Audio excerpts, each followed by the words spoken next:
What's up, ladies and gentlemen? You're watching a live chat with Last Frontier. I'm your host, Sergio Galeano, and I'm here with frontman Pierce Rowley and keyboardist Noah Levine.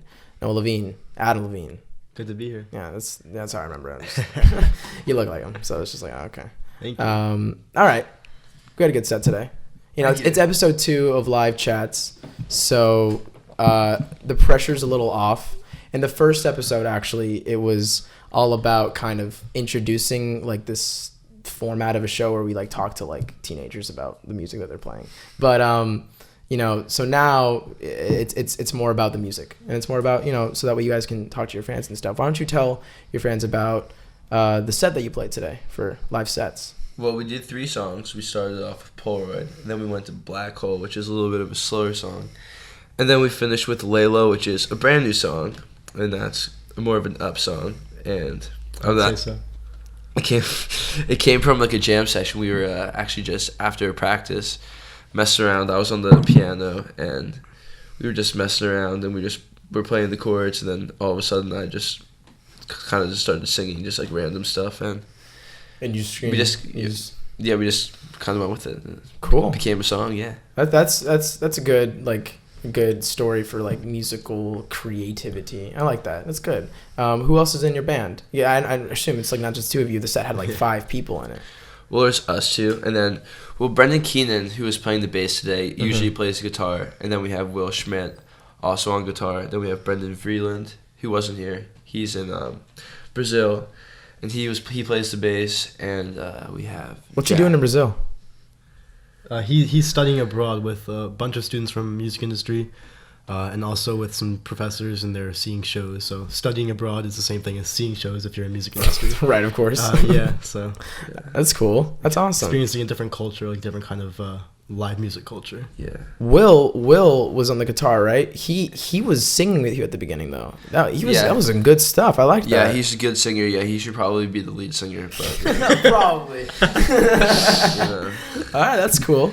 So, how long have you guys been a band? Like, can you take me through the chronology of like who came on first? Is it? Did you start the band out? How'd that go, Pierce? Well, it sort of just started from me just having a whole bunch of songs, because I really like to write songs kind of like all the time.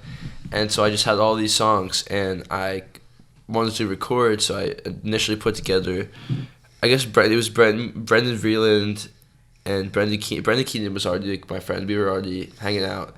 And then Jackson was already my friend too. So we just kind of got together with the idea of recording.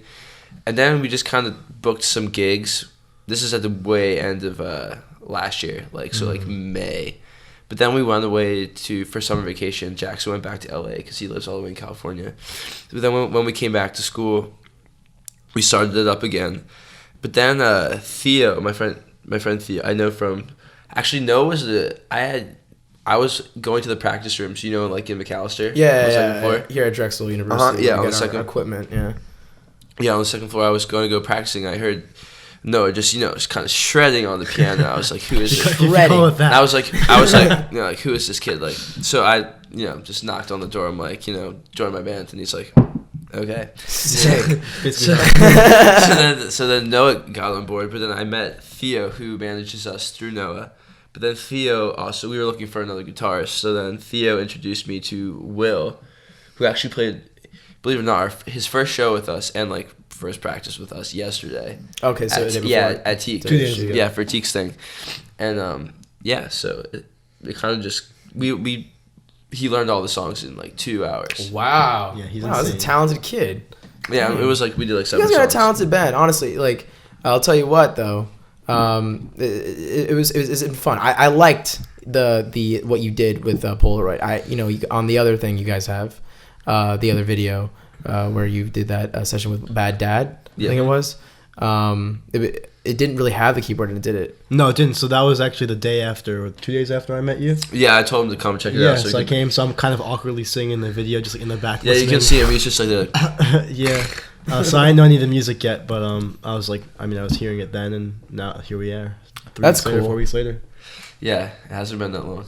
No, but you know what? It's really cool. So why don't we move on to the first real topic of the day?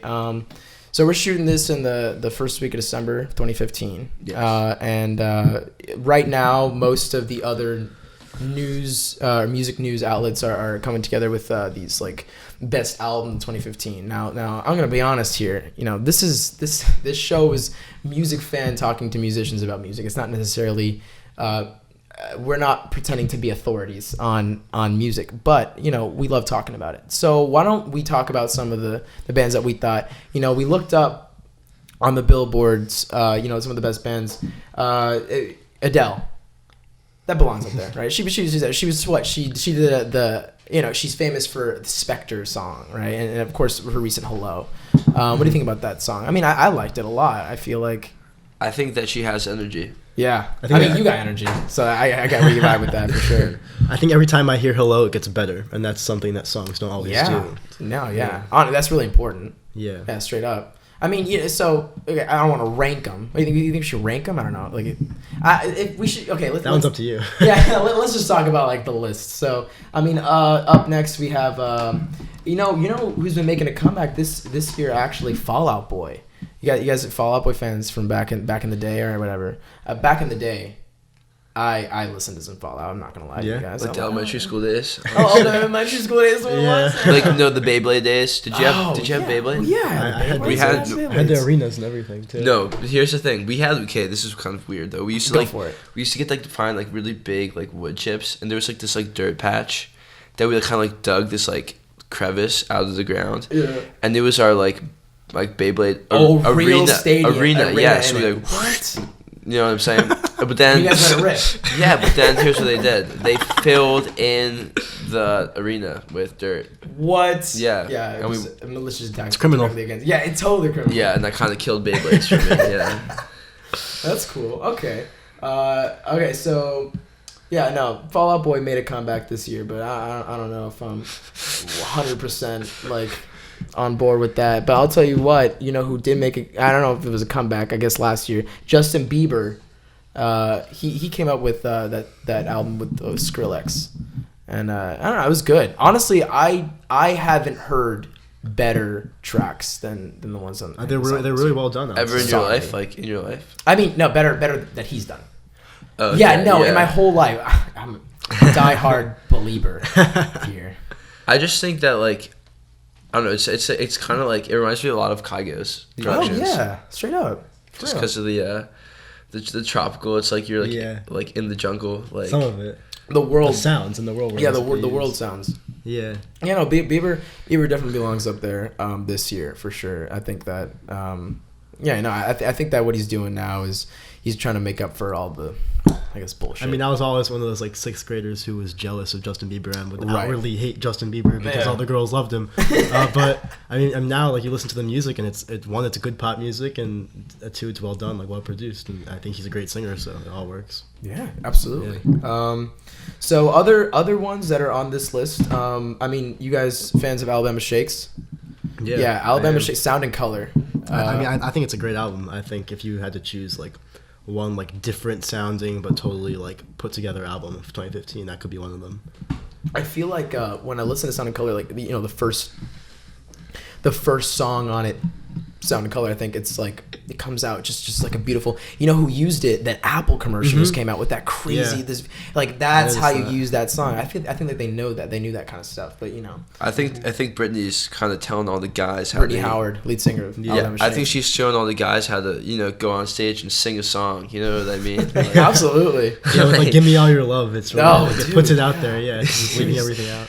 Oh no, that's good stuff. Yeah, so there's like other ones up here, but we don't have all day to talk about the top 50 albums. We're not Rolling Stone up in this, But if you guys are willing to put down your own top albums, please like and comment, and mostly just comment on the video and tweet at us. Tweet at these guys too. They actually created a Twitter for this special event, and it's so you'll follow them and follow us on Live Sound group.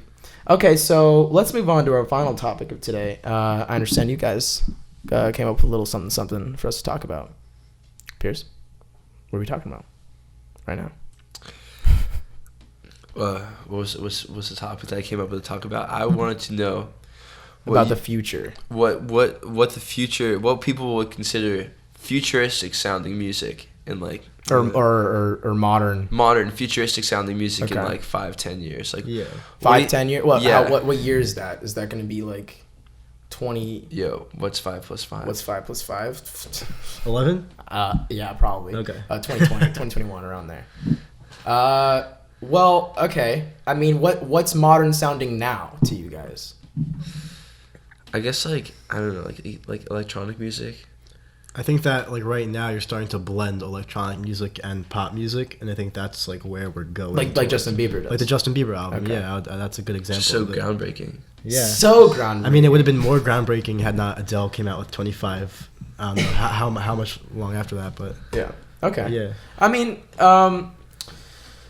so like, okay, but in 5 years, like, what you got to think about the technological advancements, right? You're not really gonna have like better instruments. I mean, okay. Well, you have to think about. I think it's better to think about because you don't know what it's going to be in 5 years. But if you think about 5 years ago, you know what was music sounding like on the radio. Okay. What was it? I mean, honestly, 5 years ago, that's 2010. You and I were freshmen in high school. Yeah. Yeah, so that was like remember like LMFAO and like Yeah. that kind of stuff. So it was like EDM That was some serious like EDM stuff. Yeah. it was just kind of starting, but now it's starting to sound a little bit more like I'm sexy and I know it. yeah, Yeah. That song blew up. Yeah, but I think now like it's starting to sound a little bit more, you know, maybe natural. Yeah, musical. People are getting. that's it. People are into So the musicianship of it. yeah, so I think maybe in 5-10 years, like it'll just be more like the playability. Like songs will be more like kind of like songs that can be played as songs, not like sort of like gimmicks that are Yeah, like not as tracks with someone staying on the stage No, like- DJing, you know. yeah. But no, I feel like DJs will always be around. Yeah, they're not gonna always go gonna be away. Yeah, around. but I'm saying it's like But during live you performance, know, like oh, "Sexy I Know" it's not the song. You know what I mean? Yeah, no, it's not. It's. I mean, okay, well, It's like a track. You know, yeah, it's a it a can't party exist. song. It can't exist on its It's own. a dance song. You know, I think the idea of that like of a song is just so classic. So it's like that. I think that's what's going to be considered maybe. That and vocals, right? Mhm. The vocals Well, also just- have a lot to do with it. I know like a song can be recreated in many different Okay. mediums, forms, Yeah. arrangements. You know. Yeah, no, it's so true. I mean, like, okay, but when you think about the fact that DJs aren't going away and musicians are kind of needed for this music, I feel like in 5 to 10 years we're gonna see like as much EDM as we see now, but I feel like our instruments are gonna like, okay, so you gotta think about it this way, right? The Foo Fighters, right? Absolutely. Last great rock band. No one really. I just realized that you guys have the same amount of band members as Foo Fighters. It's Maybe pretty that's a good. premonition, you know. I think that you heard that Live Sound Group compared the Last Frontier to the Foo Fighters. You heard that here first. I think that's what happened. I'm just kidding. But what I'm saying is that the Foo Fighters, Last Great Rock Band, they don't necessarily have many rivals. I mean, not to say that obviously they're just really big, but you got to think about their sound, right? It's just classic rock. Mm-hmm. So that's what was relevant when they were coming up, and they care about music that has to do with like that grunge. And I feel like the tone of music is going to shift as well, right? Because you have that tropical stuff that you were talking about, Pierce, with like Justin Bieber, right? That tropical kind of vibe. I feel like the tone of stuff is going to just involve different instruments as well. You know what I mean? Wouldn't you think that like... Yeah, I mean, like all the big artists today, when they perform on stage now, it's like everything. There's no kind of variance between show to show, which is fine because everything's kind of locked into a click, and like you can't kind of deviate from that because that's how everything's programmed. But if you look at live shows from 20, 30 years ago, it's like maybe the lead singer wants to go run into the keyboardist mic and sing a vocal over there and just kind of it's just more free form because it's like there's no click track, there's no, it's just they're playing it live, and so there's more of like a It's like the energy and the feel of the spontaneous, music. and Spontaneous, so I think if the technology develops on the artist side, they'll be able to bring a spontaneous element into electronic music, so it's not so programmed, and there is a spontaneous element to both the live performance and the record. Yeah, and that's already happening. I don't know how real this is or how close to being developed it is, but I've seen a couple videos of this MIDI controller for an acoustic guitar. So Really? it's almost like a skin that you, I'm gonna guess, somehow adhere to the guitar, and it's computerized, and you can like use it to create electronic sounds. Wow. And I think that, That's gonna that be a could be player. towards like the future. I still think that real like But tech like that. yeah, tech like that will help like real like musicians and real instruments like kind of stay in like and have staying power in the next 20 years, 10 years, 20 years. That's fantastic. Yeah. Million years. Million years. Millions, millions and millions. All right. Well, thanks for coming on the show, guys. Great set. Great chat. I like what you guys have to say.